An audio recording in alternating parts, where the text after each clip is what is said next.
ಎಲ್ಲ ಪೂಜ್ಯರೇ, ಜನಪ್ರತಿನಿಧಿಗಳೇ, ಉತ್ತರ ಕನ್ನಡ ಜಿಲ್ಲೆಯೂ ಸೇರಿದಂತೆ ಪಶ್ಚಿಮ ಘಟ್ಟದ ಹಲವಾರು ಪ್ರದೇಶಗಳಿಂದ ಇಲ್ಲಿ ಬಂದು ನೆರೆದಿರ್ತಕ್ಕಂಥ ಪರಿಸರ ಹೋರಾಟಗಾರರೇ ಮತ್ತು ಹೋರಾಟಗಾರ್ತಿಯರೇ, ನಿಮ್ಮೆಲ್ಲರಿಗೂ ಕೂಡ ನಾನು ಶುಭಾಶಯಗಳನ್ನು ಹೇಳ್ತೀನಿ. ನಮ್ಮ ಈ ಹೋರಾಟ ಯಶಸ್ಸನ್ನು ಕಾಣಲೇಬೇಕು, ಅದು ಕಾಣುತ್ತದೆ ಅಂತಕ್ಕಂಥ ಒಂದು ದೃಢವಾದ ನಂಬಿಕೆಯಿಂದ ನಾನು ಇವತ್ತು ನಿಮ್ಮ ಎದುರಿಗೆ ನಿಂತು ಮಾತಾಡ್ತಾ ಇದ್ದೀನಿ. ಈ ಬೆಡ್ತಿಯನ್ನು ವರದಾ ನದಿಗೆ ಸೇರಿಸ್ತಕ್ಕಂಥ ಒಂದು ಯೋಜನೆ ಏನಿದೆ, ಇದು ಇಂಟರ್ಲಿಂಕಿಂಗ್ ಆಫ್ ರಿವರ್ಸ್ ಅಂತ ಹೇಳಿ ನದಿಗಳನ್ನು ಒಟ್ಟಾರೆ ಜೋಡಣೆ ಮಾಡ್ತಕ್ಕಂಥ ಒಂದು ಭಾರತ ಸರ್ಕಾರದ ಕಾರ್ಯಕ್ರಮ ಏನಿದೆ ಅದರ ಒಂದು ಭಾಗವಾಗಿ ಇದೆ. ಈಗಾಗಲೇ ಈ ಸೆಂಟ್ರಲ್ ವಾಟರ್ ಕಮಿಷನ್ ಅಂತ ಏನಿದೆ ಕೇಂದ್ರ ಸರ್ಕಾರದಲ್ಲಿ, ಅವರು ಕೊಟ್ಟಿರ್ತಕ್ಕಂಥ ಅಂಕಿಅಂಶಗಳ ಪ್ರಕಾರ 2019ರವರೆಗೆ ಸ್ವಾತಂತ್ರ್ಯ ಬಂದ ನಂತರದಲ್ಲಿ ನಮ್ಮ ದೇಶದಲ್ಲಿ 5334 ದೊಡ್ಡ ಅಣೆಕಟ್ಟುಗಳನ್ನು ನಾವು ಕಟ್ಟಿದ್ದೀವಿ. ಪ್ರತಿಯೊಂದು ಅಣೆಕಟ್ಟು ಕಟ್ಟುವಾಗಲೂ ಕೂಡ ಇವರು ಕೊಡೋದು ಒಂದೇ ಆಶ್ವಾಸನೆ, ಏನಪ್ಪ ಅಂತಂದರೆ ದೊಡ್ಡ ಪ್ರಮಾಣದಲ್ಲಿ ನೀರಾವರಿಯನ್ನು ಒದಗಿಸ್ತೀವಿ, ಕೃಷಿ ಉತ್ಪಾದನೆ ಸಿಕ್ಕಾಪಟ್ಟೆ ಜಾಸ್ತಿ ಆಗುತ್ತೆ, ಮತ್ತು ಪ್ರವಾಹವನ್ನು ನಿಯಂತ್ರಣ ಮಾಡ್ತೀವಿ, ಇತ್ಯಾದಿ ಇತ್ಯಾದಿ ಇತ್ಯಾದಿ ಘೋಷಣೆಗಳನ್ನು ಅವರು ಕೊಡ್ತಾನೆ ಹೋಗ್ತಾರೆ. ಮತ್ತು ಖರ್ಚು ಬಹಳ ಕಡಿಮೆ ಆಗಿರುತ್ತೆ ಅಂತ ಅನ್ನೋದನ್ನು ತೋರಿಸ್ತಾರೆ.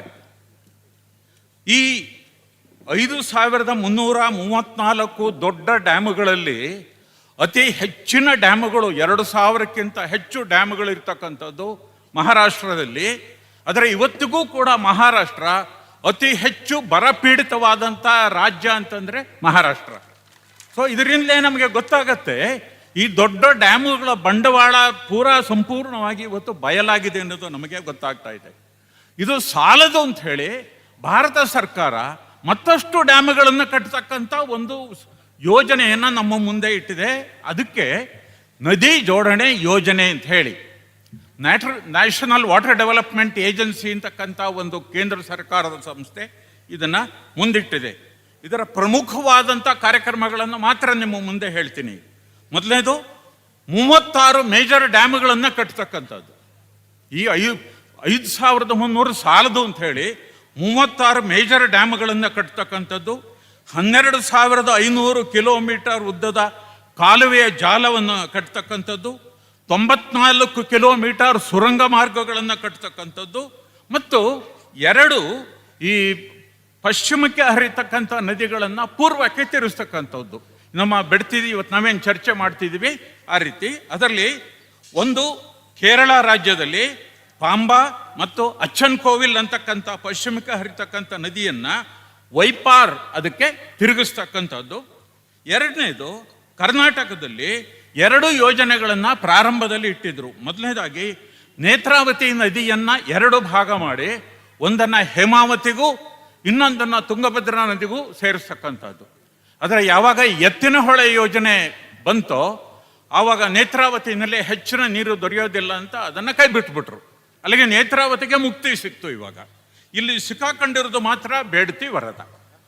ಇನ್ನೊಂದನ್ನು ನಾವಿಲ್ಲಿ ಗಮನಿಸಬೇಕು, ಈ ನ್ಯಾಷನಲ್ ರಿವರ್ ಲಿಂಕಿಂಗ್ ಪ್ರಾಜೆಕ್ಟ್ ಏನಿದೆ ಇದರಲ್ಲಿ ಬೆಡ್ತಿ ವರದಾ ಮಾತ್ರ ಇರ್ತಕ್ಕಂಥದ್ದು. ಈ ಅಘನಾಶಿನಿಯನ್ನು ವೇದಾವತಿ ನದಿಗೆ ಸೇರಿಸ್ತಕ್ಕಂಥದ್ದು ಇದರ ಮೇನ್ ಪ್ರಾಜೆಕ್ಟ್ನಲ್ಲಿ ಇಲ್ಲ. ಅದು ಕೊನೆ ಘಳಿಗೆನಲ್ಲಿ ರಾಜ್ಯ ಸರ್ಕಾರ ಅನೌನ್ಸ್ ಮಾಡಿರ್ತಕ್ಕಂಥ ಯೋಜನೆ ಅದು. ಓಕೆ, ಸೊ ಈಗ ಈ ಇಷ್ಟೊಂದು ದೊಡ್ಡ ನೀರಾವರಿ ಯೋಜನೆಗಳನ್ನು ನಾವು ಮಾಡಿದ್ದೀವಿ. ಇದರ ಒಂದು ಫಲಶ್ರುತಿ ಏನಾಗಿದೆ ಅಂತ ಅನ್ನೋದನ್ನು 1987ರಲ್ಲಿ ಪ್ರಧಾನಮಂತ್ರಿ ಆಗಿದ್ದಂಥ ರಾಜೀವ್ ಗಾಂಧಿಯವರು ರಾಜ್ಯದ ನೀರಾವರಿ ಮಂತ್ರಿಗಳ ಸಭೆಯನ್ನು ಉದ್ದೇಶಿಸಿ ಅವರು ಏನು ಮಾತನಾಡಿದರು, ಆ ಕಾಲದಲ್ಲಿ ಇದು ಬಹಳ ಪ್ರಚಾರವಾಗಿತ್ತು. ಆ ನಂತರದ ತಲೆಮಾರಿನ ಯುವಕರಿಗೆ ಇದು ಗೊತ್ತಿಲ್ಲ ಅಂತ ಕಾಣುತ್ತೆ, ಆದ್ದರಿಂದ ನಮ್ಮ ಮುಂದೆ ಹೇಳ್ತೀನಿ. ಅವರು ರಾಜ್ಯಗಳ ನೀರಾವರಿ ಮಂತ್ರಿಗಳ ಸಭೆಯನ್ನು ಉದ್ದೇಶಿಸಿ 87ರಲ್ಲಿ ಪ್ರಧಾನಮಂತ್ರಿ ರಾಜೀವ್ ಗಾಂಧಿಯವರು ಮಾಡಿದಂಥ ಭಾಷಣದ ಒಂದು ಪ್ಯಾರ, 1951ರಿಂದ ನಾವು ಕೈಗೊಂಡ 246 ಭಾರೀ ನೀರಾವರಿ ಯೋಜನೆಗಳ ಪೈಕಿ 65 ಯೋಜನೆಗಳು ಮಾತ್ರ ಮುಕ್ತಾಯವಾಗಿವೆ.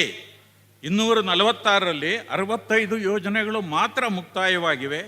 ಈ ಯೋಜನೆಗಳಿಂದ ಜನಗಳಿಗೆ ಯಾವ ಲಾಭವೂ ದೊರೆತಿಲ್ಲವೆಂದು ಧಾರಾಳವಾಗಿ ಹೇಳಬಹುದು. 16 ವರ್ಷಗಳ ಕಾಲ ನಾವು ವ್ಯರ್ಥವಾಗಿ ಹಣವನ್ನು ಸುರಿದಿದ್ದೇವೆ. ಆದರೆ ಜನಗಳಿಗೆ ಪ್ರತಿಫಲವಾಗಿ ಏನೂ ದೊರೆತಿಲ್ಲ. ನೀರಾವರಿ, ಕುಡಿಯುವ ನೀರು, ಕೃಷಿ ಉತ್ಪಾದನೆಯ ಹೆಚ್ಚಳ, ದೈನಂದಿನ ಜೀವನದಲ್ಲಿ ಅನುಕೂಲ ಏನೂ ಇಲ್ಲ. ಇದನ್ನು ನಮ್ಮ ದೇಶದ ಪ್ರಧಾನಮಂತ್ರಿಯವರು, ಅತ್ಯಂತ ಜವಾಬ್ದಾರಿಯುತ ಸ್ಥಾನದಲ್ಲಿದ್ದಂಥ ಪ್ರಧಾನಮಂತ್ರಿಯವರು ನೀರಾವರಿ ಮಂತ್ರಿಗಳನ್ನು ಕುರಿತು ಹೇಳಿದಂತಹ ಮಾತು ಇದು ಸತ್ಯಸ್ಯ ಸತ್ಯ. ಯಾಕೆಂದರೆ ನಾವು ಕೂಡ ಇಲ್ಲಿ ಲಿಂಗನಮಕ್ಕಿ ಡ್ಯಾಮನ್ನು ನೋಡ್ತೀವಿ, ಅಥವಾ ಉತ್ತರ ಕನ್ನಡದಲ್ಲಿ ಕೃಷ್ಣಾ ಡ್ಯಾಮನ್ನು ನೋಡ್ತೀವಿ. ಎಲ್ಲದರ ಕಥೆಯೂ ಇದೇ ಥರ. ಈ 36 ಡ್ಯಾಮುಗಳನ್ನು ನದಿ ಜೋಡಣೆಯಲ್ಲಿ ಏನು ಮಾಡ್ತಿದ್ದಾರೆ, ಇದರ ಫಲಶ್ರುತಿಯು ಇದೇ ಥರ. ಈ ಏನು 5300 ಡ್ಯಾಮ್ಗಳನ್ನು ಕಟ್ಟಿದ್ವಿ, ಆಮೇಲೆ ಮೈನಿಂಗ್ ಯೋಜನೆಗಳನ್ನು ಮಾಡಿದ್ವಿ. ಈ ಎಲ್ಲ ಸೋ ಕಾಲ್ಡ್ ಅಭಿವೃದ್ಧಿ ಯೋಜನೆಗಳ ಫಲಶ್ರುತಿ ಏನಪ್ಪ ಅಂತಂದರೆ 6 ಕೋಟಿ ಜನ ನಿರಾಶ್ರಿತರಾಗಿದ್ದಾರೆ. ಈ 6 ಕೋಟಿ ಜನ ಏನು ನಿರಾಶ್ರಿತರಾಗಿದ್ದಾರೆ, ಇದರಲ್ಲಿ 25%ಗಿಂತಲೂ ಕಡಿಮೆ ನಿರಾಶ್ರಿತರಿಗೆ ಒಂದು ಸ್ವಲ್ಪ ಪುನರ್ವಸತಿ ಸೌಲಭ್ಯ ದೊರೆತಿದೆ. ಇನ್ನು 75% ನಿರಾಶ್ರಿತರಾದವರಿಗೆ, ಅಂದರೆ ಸುಮಾರು 4.5 ಕೋಟಿ ಜನಗಳಿಗೆ ಯಾವ ಪುನರ್ವಸತಿ ಸೌಲಭ್ಯವೂ ದೊರೆತಿಲ್ಲ. ಅವರು ಎಲ್ಲಿ ಹೋದರೂ ಗೊತ್ತಿಲ್ಲ, ಬದುಕಿದಾರೋ ಸತ್ತಿದಾರೋ ಗೊತ್ತಿಲ್ಲ, ಸರ್ಕಾರಕ್ಕೂ ಕೂಡ ಅದು ಬೇಕಿಲ್ಲ. ಅದು ಈ 6 ಕೋಟಿ ಜನ ಏನು ನಿರಾಶ್ರಿತರಾಗಿದ್ದಾರೆ, ಇದರಲ್ಲಿ ಹತ್ತಿರ 50% ಜನಗಳು ಶೆಡ್ಯೂಲ್ಡ್ ಕ್ಯಾಸ್ಟ್, ಶೆಡ್ಯೂಲ್ಡ್ ಟ್ರೈಬ್ ಮತ್ತು ಅದರ್ ಬ್ಯಾಕ್ವರ್ಡ್ ಕ್ಲಾಸಸ್.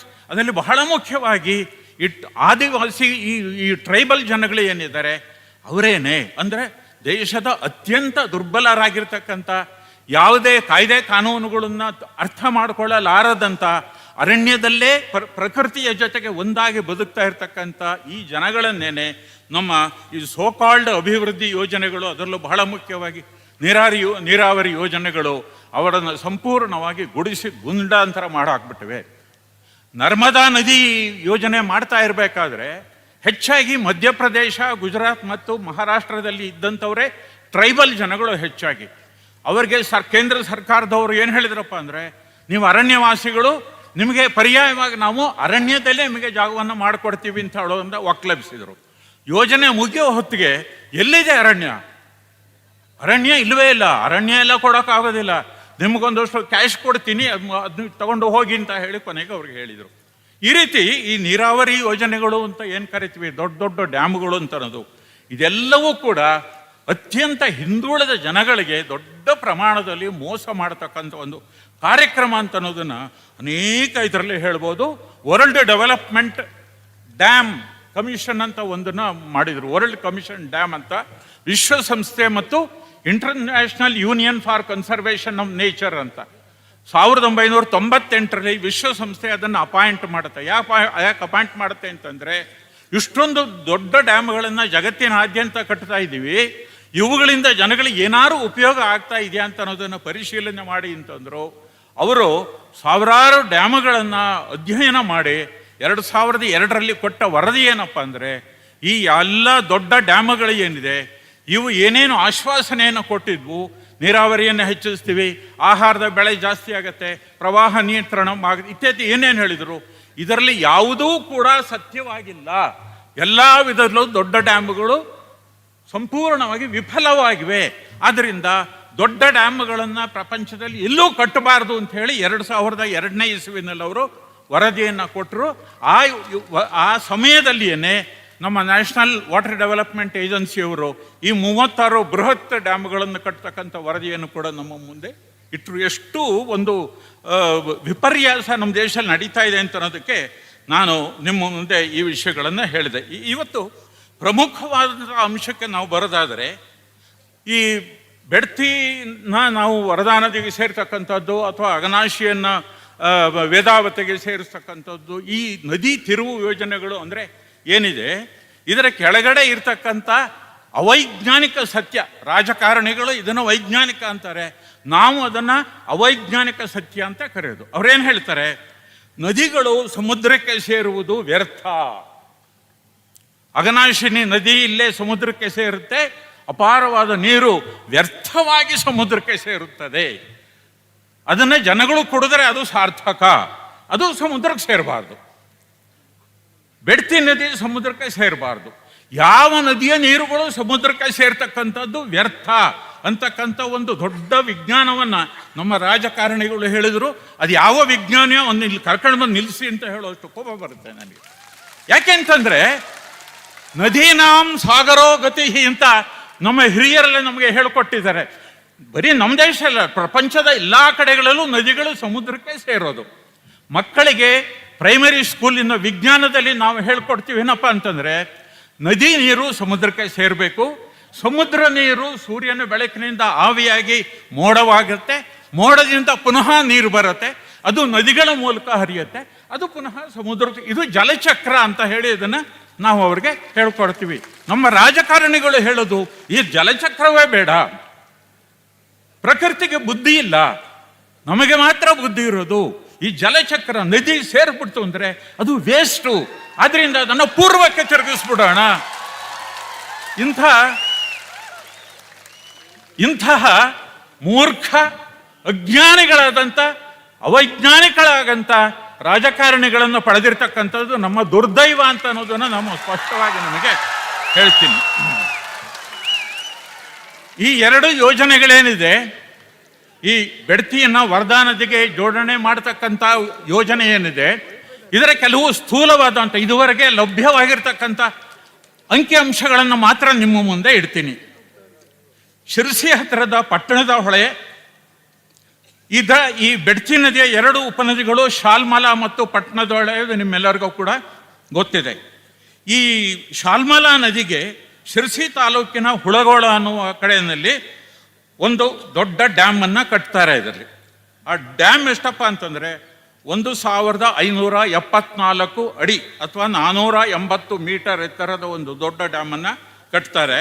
ಇದರಿಂದ ಈಗ ಅವರು ಹೇಳಿರೋ ಪ್ರಕಾರ 642 ಹೆಕ್ಟೇರ್ ಅರಣ್ಯ ಭೂಮಿ ನಾಶವಾಗುತ್ತೆ, 106 ಹೆಕ್ಟೇರ್ ಕೃಷಿ ಭೂಮಿ ಮುಳುಗೋಗುತ್ತೆ, 72 ಹೆಕ್ಟೇರು ಕಾಮನ್ ಲ್ಯಾಂಡ್, ಊರೊಟ್ಟಿನ ಭೂಮಿ ಕರಿತೀವಲ್ಲ, ಗೋಮಾಳ ಇತ್ಯಾದಿ, ಅವು ಸಂಪೂರ್ಣವಾಗಿ ಮುಳುಗೋಗುತ್ತೆ.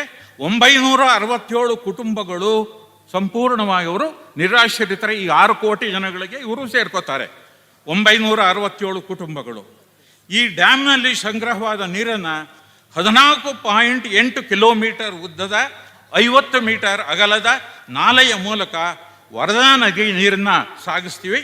ವರದಾ ನದಿ ತುಂಗಭದ್ರಾ ನದಿಗೆ ಉಪನದಿಯಾದ್ದರಿಂದ ಕೊನೆಯಲ್ಲಿ ಇದು ತುಂಗಭದ್ರಾ ನದಿಗೆ ಸೇರಿ ಅದು ರಾಯಚೂರು ಈ ಕಡೆ ಅವರಿಗೆ ನೀರಾವರಿಯನ್ನು ಕೊಡುತ್ತೆ ಅಂತ ಅನ್ನೋದನ್ನು ಹೇಳಿದ್ದಾರೆ.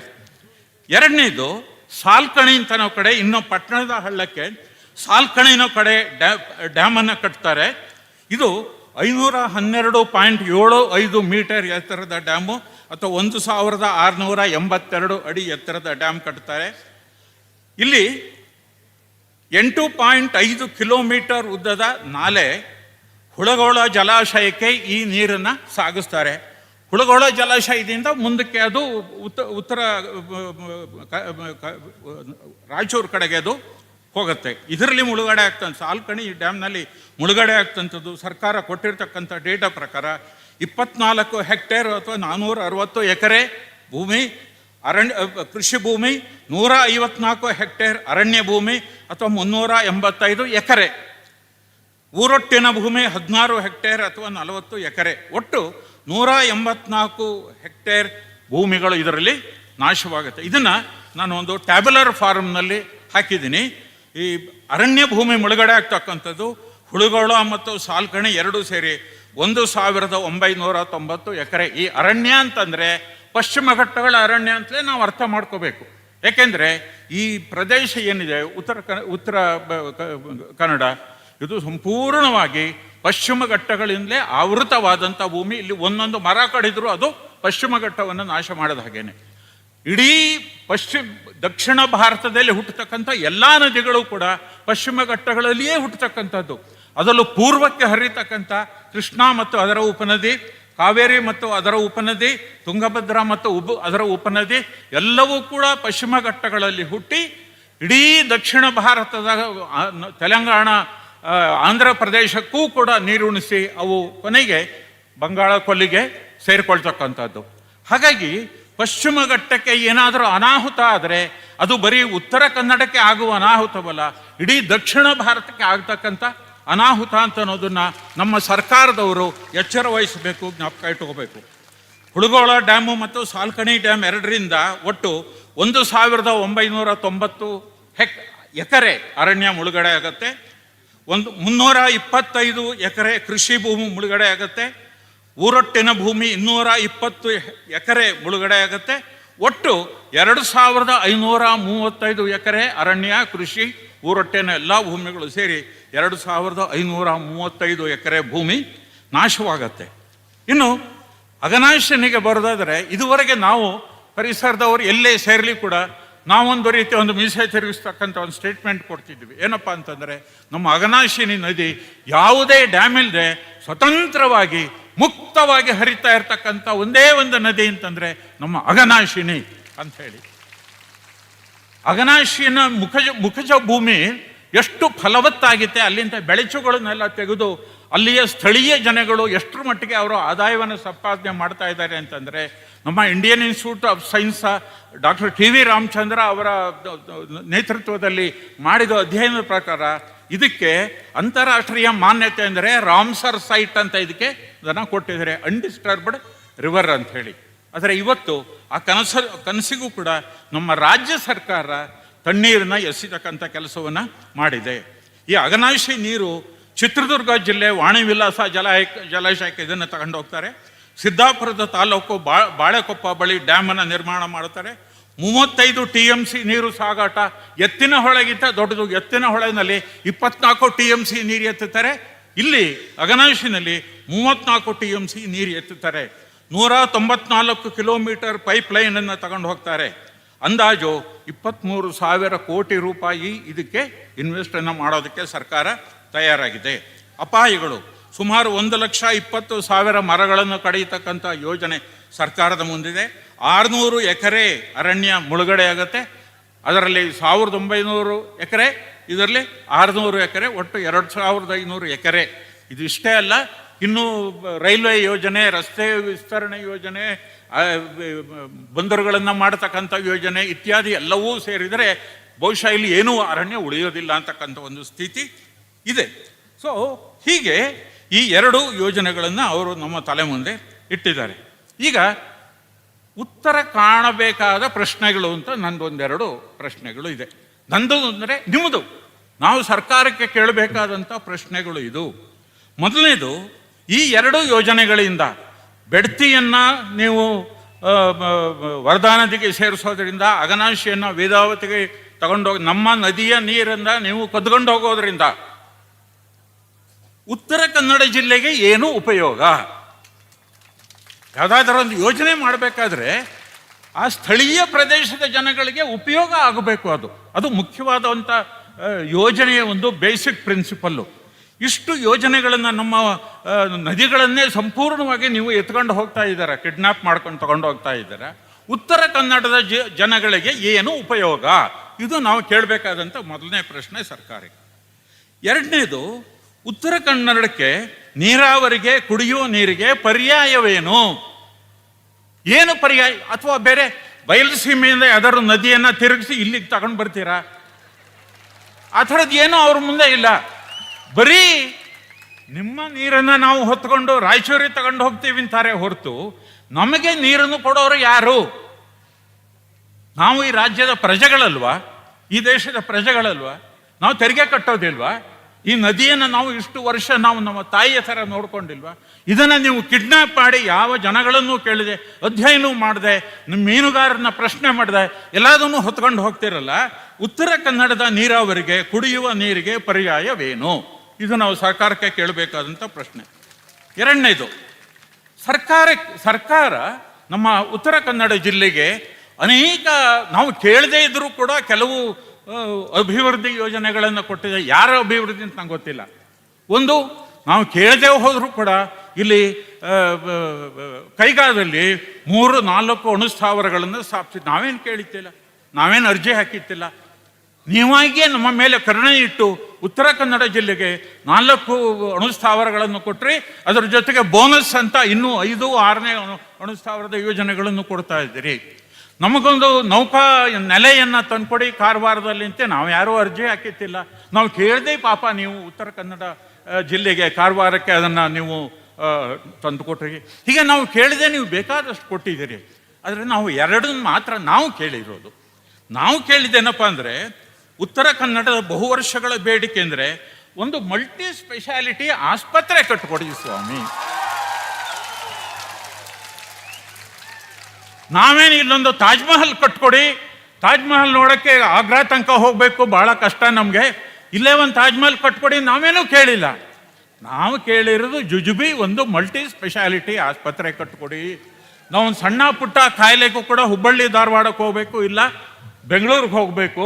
ಅದರಿಂದ ಇಲ್ಲೇ ಒಂದು ಮಲ್ಟಿ ಸ್ಪೆಷಾಲಿಟಿ ಆಸ್ಪತ್ರೆ ಕಟ್ಕೊಡಿ ಅಂತ ಎಷ್ಟೋ ವರ್ಷಗಳಿಂದ ಈ ಜನಗಳು ಕೇಳ್ತಾ ಇದ್ದಾರೆ. ನಾವು ಅರ್ಜಿ ಹಾಕಿದ್ದೀವಿ, ಆದರೆ ಇವತ್ತಿನ ತನಕ ಸರ್ಕಾರ ಈ ಅರ್ಜಿಯನ್ನು ಮಾನ್ಯತೆ ಮಾಡತಕ್ಕಂಥ ಯಾವ ಕ್ರಮವನ್ನು ಇವತ್ತಿನ ತನಕ ಕೈಗೊಂಡಿಲ್ಲ. ಹೌದಾ?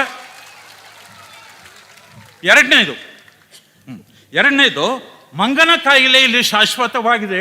ಪ್ರತಿ ವರ್ಷ ಬೇಸಿಗೆ ಬಂತು ಅಂತಂದರೆ ಜೀವ ಎಡಗೈಲಿ ಇಟ್ಕೊಂಡು ನಾವು ಕಾಯ್ತಾ ಇರಬೇಕು. ಮೊನ್ನೆ ಕೂಡ ಸಿದ್ದಾಪುರದ ಒಂದು ಹಳ್ಳಿನಲ್ಲಿ ಒಂದು ಹೆಂಗಸಿಗೆ ಇದು ಕನ್ಫರ್ಮ್ ಆಗಿದೆ ಬಂದಿದೆ. ಅಲ್ಲಿಗೆ ಈ ವರ್ಷದ ಸೀಸನ್ನು ಶುರು. ಆದರೆ ಮಂಗನ ಕಾಯಿಲೆಗೆ ಶಾಶ್ವತವಾದಂಥ ಒಂದು ಕ್ರಮವನ್ನು ಕೈಗೊಳ್ಳಿ ಅಂತ ನಾವು ಹೇಳ್ತಾ ಇದ್ದೀವಿ. ಇಷ್ಟು ವರ್ಷವಾದರೂ ಕೂಡ ಘನ ಸರ್ಕಾರಕ್ಕೆ, ಕೇಂದ್ರಕ್ಕಾಗಲಿ ರಾಜ್ಯ ಸರ್ಕಾರಕ್ಕಾಗಲಿ ನಮಗೆ ಈ ಮಂಗನ ಕಾಯಿಲೆ ವಾಸಿ ಮಾಡತಕ್ಕಂಥ ಯಾವ ಇದು ಕೂಡ ಇಲ್ಲ. ಕೊನೆಯದಾಗಿ ನಾನು ಇನ್ನೊಂದು ಪ್ರಶ್ನೆಯನ್ನು ನಮ್ಮ ಜನಪ್ರತಿನಿಧಿಗಳಿಗೆ ನಾನು ಈ ಪ್ರಶ್ನೆಯನ್ನು ಕೇಳ್ತೀನಿ.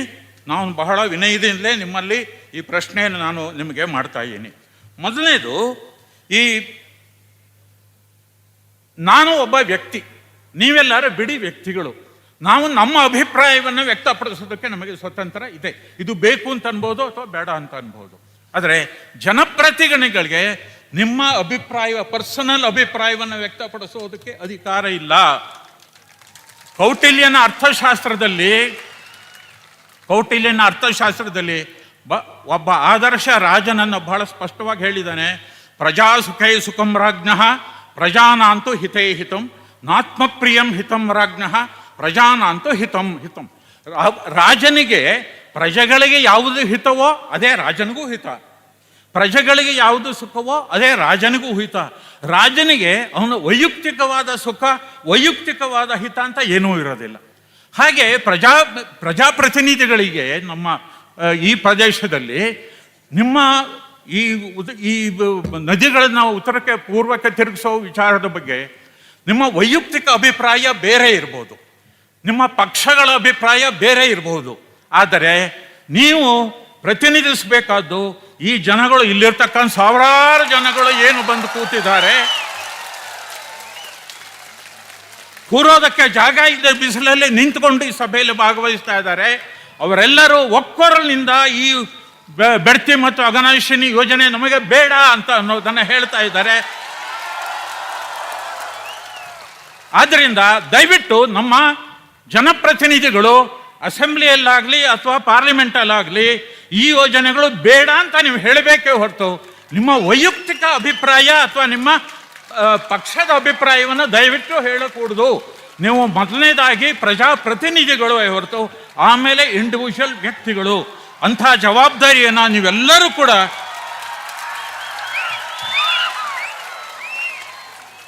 ಶಿರಸಾವಹಿಸಿ ನಿಮ್ಮ ಪ್ರಜಾಪ್ರತಿನಿಧಿಗಳ ಕರ್ತವ್ಯವನ್ನು ಕೌಟಿಲ್ಯ ಹೇಳಿದ ರೀತಿಯಲ್ಲಿ ನಿರ್ವಹಿಸ್ತೀರಿ ಅಂತ ಹೇಳಿ ಎಲ್ಲ ಜನಗಳು ಕೂಡ ನಂಬಿಕೊಂಡಿದ್ದಾರೆ. ಹೌದು ಅನ್ನೋದಾದ್ರೆ ದೊಡ್ಡ ಚಪ್ಪಾಳೆ ಹೊಡೀರಿ.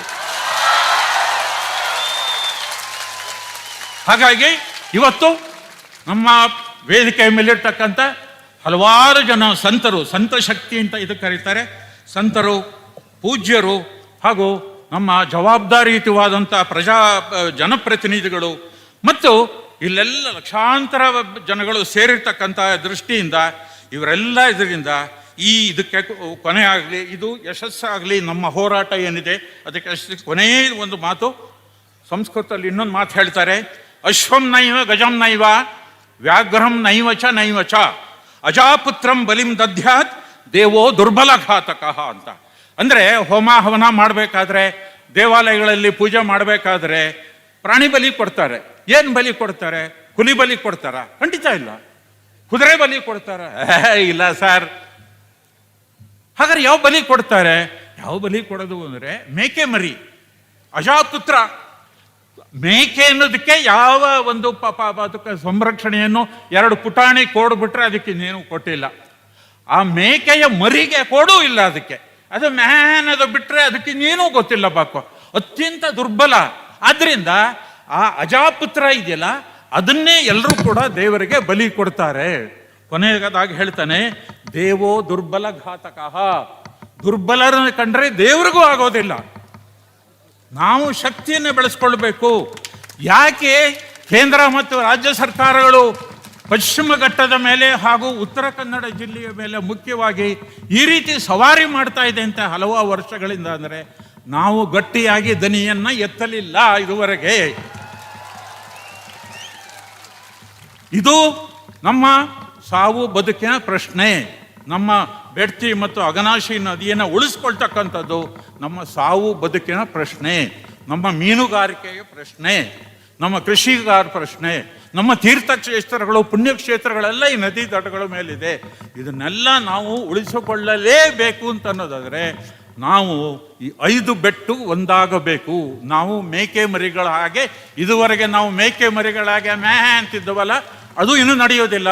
ನಾವು ಹುಲಿಗಳ ಹಾಗೆ ಗರ್ಜನೆ ಮಾಡಬೇಕು. ಆ ರೀತಿ ಗರ್ಜನೆ ಮಾಡತಕ್ಕಂಥ ದೊಡ್ಡ ಒಂದು ಸಭೆ ಇದರಲ್ಲಿ ನಡೆದಿದೆ. ಈ ಒಂದು ಒಗ್ಗಟ್ಟನ್ನು ನಾವು ನಿರಂತರವಾಗಿ ಕಾಪಾಡಬೇಕು. ಇದು ಪ್ರಾರಂಭ ಅಷ್ಟೇ, ಇದು ಅಂತ್ಯ ಅಲ್ಲ. ಇನ್ನು ಮುಂದೆ ನಾವು ಈ ಯೋಜನೆ ಅವರನ್ನು ಕೈ ಬಿಡುವ ತನಕ ನಾವು ಒಟ್ಟಾಗಿ ನಮ್ಮ ಎಲ್ಲ ಪೂಜ್ಯರ ನೇತೃತ್ವದಲ್ಲಿ ನಾವೆಲ್ಲರೂ ಹೋರಾಡಿ ಜಯಗಳಿಸೋಣ ಅಂತ ಹೇಳ್ತಾ ನಾನು ಮಾತು ಮುಗಿಸ್ತೀನಿ. ನಮಸ್ಕಾರ. ಧನ್ಯವಾದ BM ಕುಮಾರಸ್ವಾಮಿ ಅವರಿಗೆ.